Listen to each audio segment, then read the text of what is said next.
అందరికీ praise the lord. మార్చి 4వ తారీఖు నేషనల్ సెక్యూరిటీ డే సందర్భంగా ఈరోజు వీడియో చూద్దాము. ఇర్మియా గ్రంథము 40వ అధ్యాయం 4వ వచనము. నేను నిన్ను భద్రముగా కాపాడేదను. మన దేవుడు మనలను భద్రముగా కాపాడేవాడు. ఈ లోకంలో మనం చూస్తే చాలామంది రాజకీయ నాయకులు కానీ, అధికారులు కానీ, బిజినెస్ మ్యాన్స్ కానీ, గొప్ప గొప్ప ధనవంతులకు కానీ ఈ సెక్యూరిటీ సిబ్బందిని పెట్టుకుంటారు.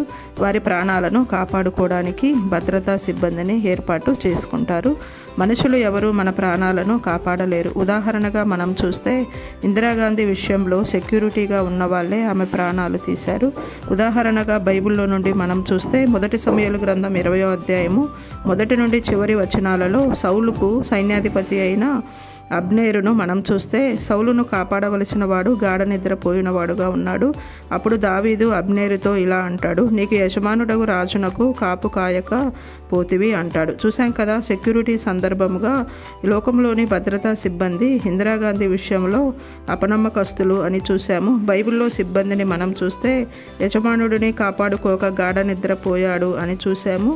అయితే మన దేవుడు ఈ లోకంలో ఉన్న మనలను కాపాడడానికి మనకు సెక్యూరిటీగా లేక భద్రతా సిబ్బందిగా ఎవరిని ఏర్పాటు చేశాడో వారు మనలను ఎలా కాపాడుతారో ఈరోజు చూద్దాము. కీర్తనలు 91వ అధ్యాయం 11వ వచనము. నీ మార్గములన్నింటిలో నిన్ను కాపాడుటకు ఆయన నిన్ను గూర్చి తన దూతలకు ఆజ్ఞాపించును. నీ పాదములకు రాయి తగులకుండా వారు నిన్ను తమ చేతుల మీద ఎత్తి పట్టుకుందరు. చూసాం కదా, మన భద్రతా సిబ్బంది మన దేవుడు మనకు ఏర్పాటు చేసిన దేవదూతలు.